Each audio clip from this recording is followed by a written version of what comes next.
Good morning, my dear students. I am Subham Tiwari from Maya Gyanada Sanskar Academy. आज मैं आप सभी से इस कक्षा के माध्यम से आज आपका फर्स्ट लेसन मैथ में प्रारंभ करने जा रहा हूँ, कक्षा 7th में। तो फर्स्ट लेसन आपका है परिमेय संख्याएं। तो परिमेय संख्याएं क्या होती हैं, इसके बारे में आज हम आपसे चर्चा करेंगे।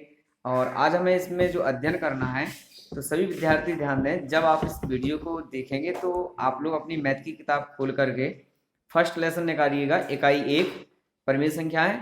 तो उसमें आप सबसे ऊपर देखेंगे कि इस प्रकार से आपको यहाँ पर ये जो कंटेंट लिखे हुए हैं ये आपको दिखाई देंगे। परिमेय संख्याओं की अवधारणा क्या है, दो क्रमागत परिमेय गुणांकों के मध्य में परिमेय संख्याएं निकालना, समतुल परिमेय संख्याएं ज्ञात करना और परिमेय संख्याओं का क्रम क्या है। तो यहाँ पर हमें इन चार के बारे में यहाँ पे अध्ययन करेंगे इस लेसन के माध्यम से। तो सबसे पहले मैंने आपसे जब संख्याओं का वर्गीकरण किया हुआ था तो उस समय मैंने परिमेय संख्याओं की आपसे चर्चा की थी कि परिमेय संख्याएं होती क्या है। ठीक है, तो पुनः एक बार फिर हम आप सभी से परिमेय संख्याओं की जो डेफिनेशंस है तो उसका जो प्रारूप है उस पर हम आपसे बात करते हैं। तो परिमेय संख्याएं किन्हें कहते हैं, तो ऐसी संख्याएं जो p/q के रूप में लिखी जाती हैं या जिन संख्याओं को हम p/q के रूप में व्यक्त कर सकते हैं, ऐसी संख्याओं को हम परिमेय संख्याएं कहते हैं। ठीक, अब जहां पर p और q दोनों चीजें क्या है, तो p और q दोनों पूर्णांक हैं हमारे, लेकिन जहाँ पे जो p का वैल्यू है वो 0 से 0, 1, 2, 3 कुछ भी हो सकता है, लेकिन जो q का मान है वो आपका 0 नहीं हो सकता। बाकी और सभी संख्याएं हो सकती हैं। q का मान अर्थात 1, 2, 3, 4, 5, 6, 7, 8 से लेकर के अनंत तक कुछ भी हो सकता है, लेकिन q का मान 0 नहीं हो सकता। ठीक है, तो इस बात का ध्यान दें, जो संख्या p/q के रूप की होती हैं वो परिमेय संख्याएं होती हैं जहाँ p और q दोनों पूर्णांक हैं और q का मान 0 नहीं होना चाहिए। तो ये तो बात रही परिमेय संख्याओं की परिभाषा की, परिमेय संख्या होती क्या है। अब आपके जो चैप्टर है इसमें जो हमें अध्ययन करना है, तो दो क्रमागत पूर्णांकों के मध्य में परिमेय संख्याएं कैसे निकालते हैं, तो समतुल परिमेय संख्या परिमेय संख्याओं का क्रम क्या है, यानी कि आरोही अवरोही क्रम में लगाना या छोटी बड़ी परिमेय संख्या ज्ञात करना। इसके पहले हम आपको परिमेय संख्याओं से जुड़े हुए कुछ महत्वपूर्ण बिंदु हैं, पॉइंट्स हैं, जिन पर आपको ध्यान देना है और इनको आपको रिमेंबर रखना है, क्योंकि जब आप परिमेय संख्याओं से संबंधित क्वेश्चंस को जब आप कॉपी पर सॉल्व करेंगे, अभ्यास लगाएंगे, प्रश्नावली लगाएंगे, तो इन पॉइंट्स को आपको याद रखना बहुत जरूरी होगा। तो सबसे पहले पॉइंट बात करते हैं, नंबर 1, सभी पूर्ण संख्याएं जो होती हैं। अब बात करें पूर्ण संख्याएं क्या होती हैं। वैसे तो प्राकृतिक संख्याएं जो होती हैं इनका हम यूज गिनती करने के लिए करते हैं।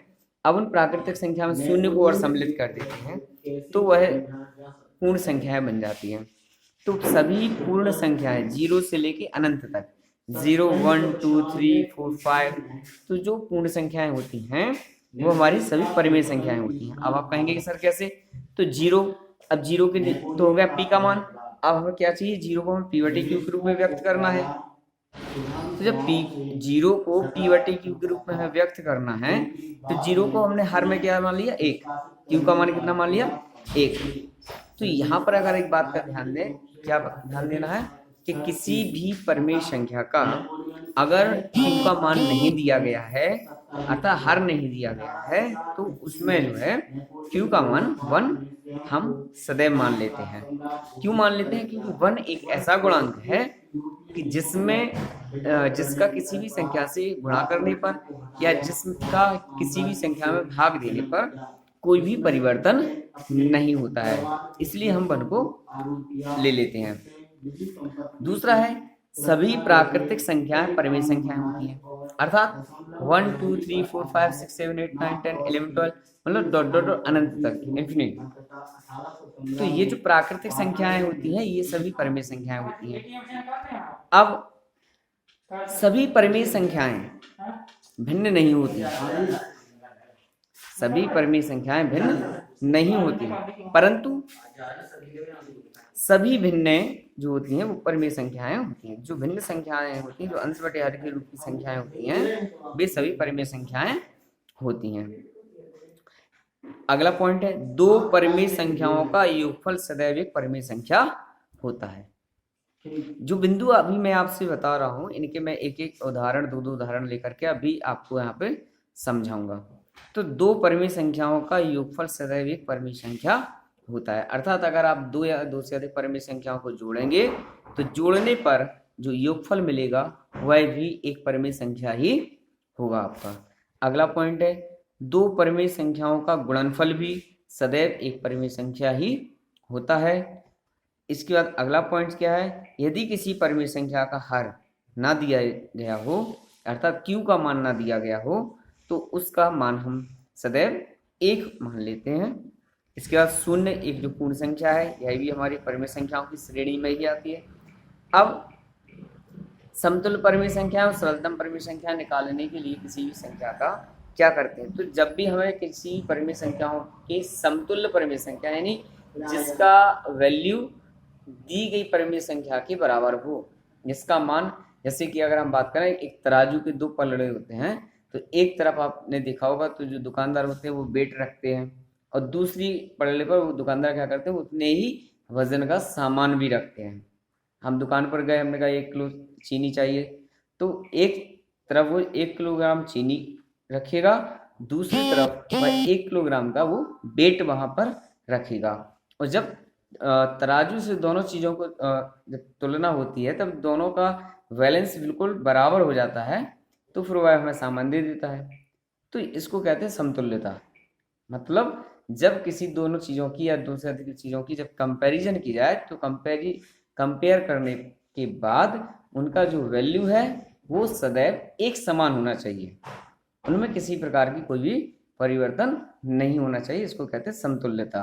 तो किसी भी परिमेय संख्या के समतुल्य जब परिमेय संख्याएं ज्ञात करनी होती हैं, तो अगर उस दी गई परिमेय संख्या में आप किसी एक समान शून्येतर संख्या से, अब एक समान शून्येतर संख्या का अर्थ यह है कि एक जैसी संख्याओं से, जैसे अगर मैंने किसी संख्या में 2 का गुणा करना है तो p के मान में भी 2 का गुणा करेंगे और q के मान में भी 2 का गुणा कर देंगे। शून्येतर का मतलब होता है यदि उन संख्याओं को एक दूसरे से विभाजित कर दिया जाए तो उनका जो डिवीजन है वो सदैव एक ही होना चाहिए। तो इस प्रकार की जो संख्याएं हैं तो उनको अगर हम इनमें मल्टीप्लाई कर दें तो p और q के मान में मल्टीप्लाई करने पर नेक्स्ट जो हमें परिमेय संख्या प्राप्त होगी वह परिमेय संख्या उस दी गई पहली वाली परिमेय संख्या के समतुल्य होगी। तो ये कुछ महत्वपूर्ण बिंदु थे जिन्हें हमें याद रखना बहुत जरूरी है अभ्यास को लगाते समय। इसके बाद अगर आप मैथ अपनी बुक देखेंगे तो उसमें कुछ चीज़ें और हैं। सबसे पहले परिमेय संख्याओं की अवधारणा क्या है, किस प्रकार से इन्हें व्यक्त किया जाता है, किस रूप में इन्हें लिखा जाता है, तो इसकी चर्चा मैंने आपसे की।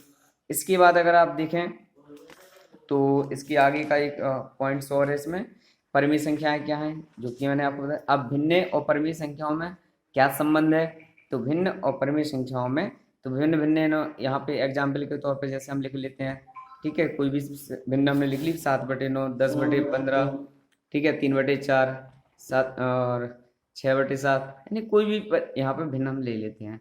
अब इसकी तुलना हम p/q के रूप से करते हैं। तो p का मान हमें मान लीजिए पहली भिन्न हमने ली, जैसे यहाँ पर एक पॉइंट से हेडिंग क्या है कि भिन्न एवं परिमेय संख्याएं। तो जैसे कि अभी हमने आपसे पॉइंट बताया था कि सभी परिमेय संख्याएं भिन्न नहीं होती हैं परंतु सभी भिन्न परिमेय संख्याएं जरूर होती हैं। तो ये जो संबंध है वो इससे स्पष्ट हो जाएगा आपका, भिन्न एवं परिमेय संख्याओं में परिमेय संख्याएं। तो यहाँ पर हम कुछ उदाहरण ले लेते हैं। 7/9, 6/7, 3/4, ये हमने 3 उदाहरण ले लिए। अब जो पहला एग्जाम्पल है, फर्स्ट है हमारा 7/9 का। तो 7/9 जो एग्जाम्पल है इसका हम जो है इसकी तुलना हम p/q के रूप से करते हैं। तो जहाँ पर p और q पूर्णांक है, तो अगर मान लो ये चीज़ सिद्ध हो जाती है कि ये दोनों दिए गए अंश और हर में जो संख्याएं दी गई ये भी पूर्णांक है हमारे, तो इस प्रकार से हम यह भी कह सकते हैं कि ये जो दी गई भिन्न 7/9 है ये परिमेय संख्या है। तो इसकी तुलना हम p और q के रूप से करें, की तुलना p/q से करने पर तो P का मान कितना आएगा 7 और Q का मान कितना आएगा 9। तो P का मान कितना आया 7 और Q का मान कितना आया यहाँ पे 9 तुलना करने पर। अब 7 जो संख्या है या 9 जो संख्या है ये दोनों ही हमारे धनात्मक पूर्णांक है। कैसे पूर्णांक है? धनात्मक पूर्णांक है। तो यह धनात्मक परिमेय संख्या हुई। तो इससे यह स्पष्ट है कि जो भिन्न होती हैं वो परिमेय संख्याएं कहलाती हैं। तो ये पॉइंट। इसके बाद और इसमें जो पॉइंट है धनात्मक और ऋणात्मक परिमेय संख्याएं होती हैं। तो जैसा कि हम आप बोल चुके हैं धनात्मक और ऋणात्मक परिमेय संख्याओं को कैसे पहचानेंगे? सबसे पहला कि यदि किसी परिमेय संख्या का P और Q के जो मान है वो दोनों ही धनात्मक संख्याएं हैं, अगर धनात्मक पूर्णांक हैं तो वह परिमेय संख्या एक धनात्मक परिमेय संख्या होगी। यदि किसी भी दिए गए परिमेय संख्या के दोनों पूर्णांक ऋणात्मक पूर्णांक हैं, यदि किसी परिमेय संख्या के दोनों पूर्णांक ऋणात्मक पूर्णांक हैं तो भी वह परिमेय संख्या एक धनात्मक परिमेय संख्या होती है। तो यहाँ पर दो बातें याद रखना कि धनात्मक परिमेय संख्या कैसे पहचानेंगे? जब किसी परिमेय संख्या के अंश और हर यानी P और Q के मान सदैव या तो धनात्मक पूर्णांक हो या दोनों ही ऋणात्मक पूर्णांक हों, तो ऐसी परिमेय संख्याएं धनात्मक परिमेय संख्याओं की श्रेणी में रखी जाएंगी। अब ऋणात्मक परिमेय संख्याओं की अगर बात करें तो ऋणात्मक परिमेय संख्याएं क्या हैं? तो वे परिमेय संख्याएं जिनमें या तो P का मान ऋणात्मक हो या Q का मान, यानी दोनों पूर्णांकों में से कोई ना कोई एक पूर्णांक ऋणात्मक होना आवश्यक है। तो जब किसी परिमेय संख्या के P और Q के मान में से किसी एक का मान अगर ऋणात्मक होगा तो वह परिमेय संख्या हमारी ऋणात्मक परिमेय संख्या होगी। इसके बाद अगला इसमें पॉइंट्स है क्या है आपका पूर्णांक परिमेय संख्या है। तो अगर आपको पूर्णांक परिमेय संख्याओं में जो संबंध है, जैसे हमने आपको पूर्णांक दे दिए, मैंने आपको 5-6 पूर्णांक दे दिए और मैंने कहा इन्हें परिमेय संख्याओं में व्यक्त कीजिए। तो इन पूर्णांकों के जो हर हैं हमने अभी आपको बताया था कि किसी भी शून्योत्तर एक समान शून्योत्तर से दोनों संख्याओं में गुणा करने पर वो परिमेय संख्याओं में परिवर्तित हो जाएंगे और उनका मान भी सदैव वही परिमेय संख्या होगा जो कि आपको परिमेय संख्या दी गई है। तो यहाँ पर जैसे हमने एक पूर्णांक लिया -7, तो ये जो -7 है ये हमारा P का मान हो गया -7। अब इसे हमें पूर्णांक को किसमें बदलना है? परिमेय संख्या में। तो सबसे पहले बात हमने आपको स्टार्टिंग में बताई थी, किसी भी अगर परिमेय संख्या का Q का मान नहीं है हमारे पास में तो हम एक उसको मान लेंगे। तो यहाँ पर हम Q का मान 1 मान लेते हैं। ठीक, अब हम इसको परिमेय संख्या में बदल सकते हैं इस पूर्णांक को। तो जो पूर्णांक 7 दिया हुआ था इसको हमने किसमें बदल दिया? परिमेय संख्या में बदल दिया, रेशनल नंबर में चेंज कर दिया। तो रेशनल नंबर हो गए -7/1।